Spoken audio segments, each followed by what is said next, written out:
Hi, my name is Nicholas, and I'm here to talk about cyberculture, dialogism, and teaching, a multi-phase discussion. To start, as a matter of an introduction, I would like to talk about the movements of change in language and the signs and their form of life. So, as ways of thinking and understanding reality change, so does the ways of experiencing that ideas. Language, to that extent, is the result of the convergence of a myriad of voices, ideas, thought, and discourses that are expressed in many utterances through many signs. So, if we understand that as a measure, when these signs in their form of life, when they are analyzed by a perspective that minds about uh, the social and contextual environment, they unveil their historical, cultural, and ideological features and tendencies. So, the objective of this work is to debate and expose the effects that change in the English language and the appearances of non-traditional approach have over language teaching, and over teaching foreign language context and the field of studies of foreign language teaching. So, as a work overview, this work is divided in three parts.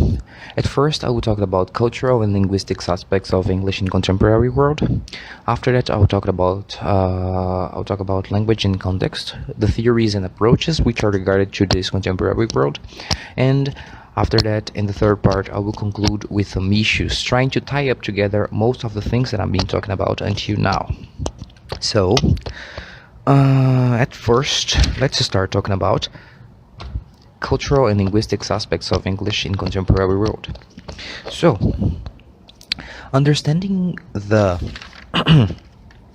understanding the status of English in contemporary world, we can also try to develop and draw the historical path of development of the language, and also minding about the present social and cultural characteristics of the same language. So we can understand to the same extent that there is an influence of technology on the development of a dominant linguistic culture. Okay, by the perspective of a technology that provides alternative ways of interaction and data exchange. So we have the social cultural movement of cyberculture that influences that have over this set of technology and development, and in the development of this dominant linguistic culture, a major trend, a major role as a social movement, as a social cultural movement. Sorry. So, understanding that the cyberculture offers to the globalized world a recognizable and qualitative flourishment and renewal on the ecology of science, we have to understand the international movement of people who avidly want to exchange and experience collective forms of communication, which are different from the ones provided by classic media. So we have to understand that so that people could gather this kind of knowledge all together.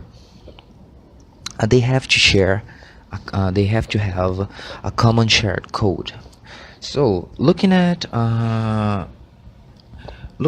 language as a way to give form to this new kind of communication, we can use the communication theory developed by Roman Jakobson in 1975, and try to understand the role of English language in the set of theoretical approach.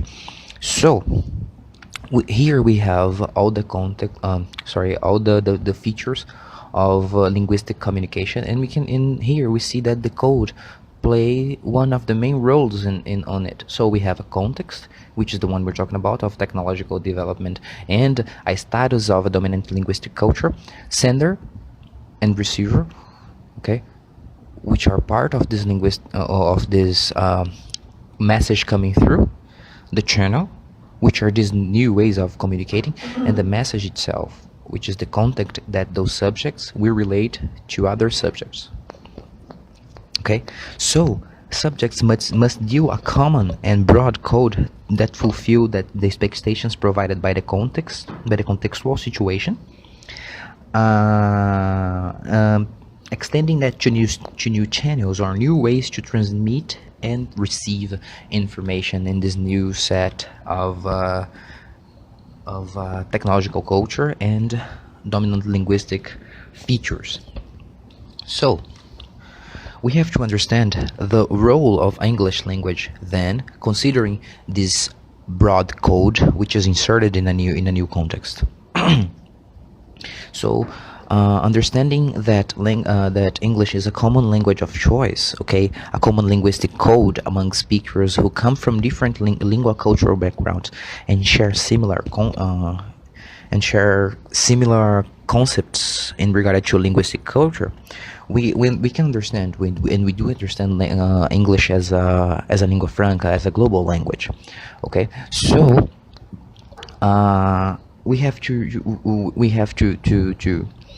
try and understand, to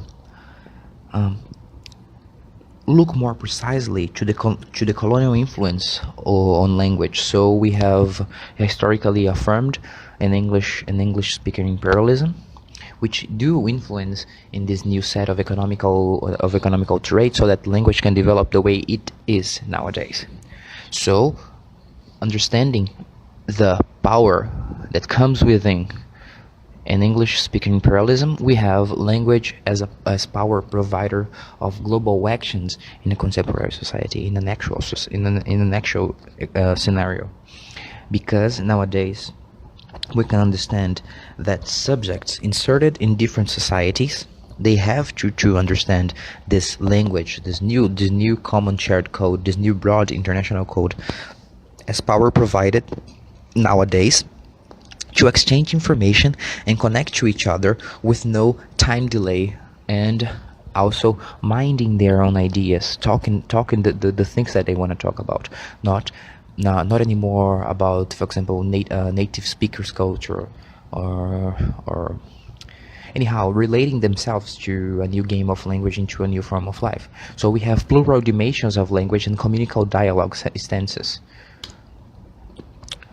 Based on that, we come to the second part of my work, which is language in context. Okay, so theories and approaches.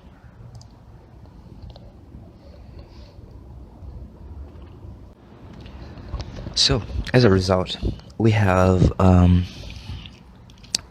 understanding that in the context in which we are inserted, the status of the language that is portrayed nowadays, and that this new common shared code has to be power provider to those speakers. We understand the role of dialogue and dialogism in that extent. So, understanding dialogue as a set of diverse and discriminating talking components in each in language, and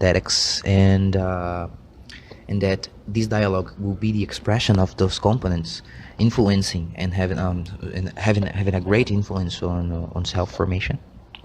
Dialogism is a key feature to understand how verbal interactions shape the understanding and thinking of speakers. So, understanding that dialogue, and consequently dialogism, can be understood as this key feature to understand how verbal interactions shape self-formation. We can look, for example, at one specific context, or here the one we are going to focus on is the education and instructional discourse. Okay, the educational sphere. So here we have a table which tries to draw the difference, for example, that the role that dialogue plays in an inserted context. So we have a monological instruction and a dialogical instruction.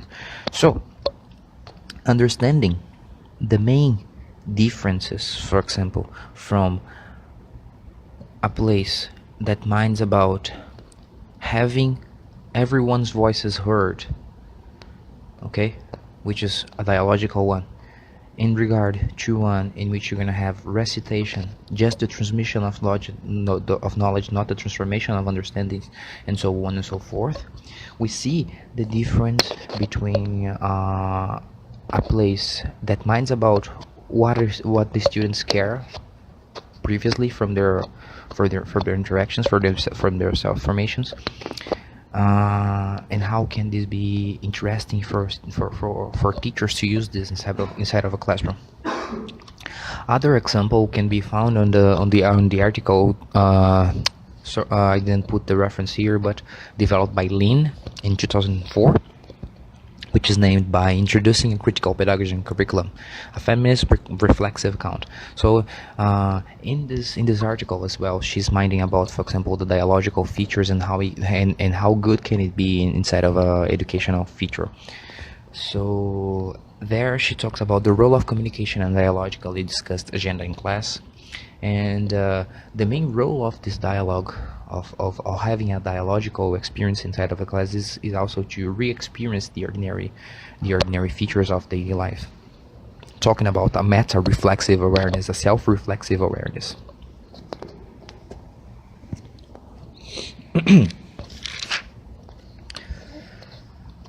Right.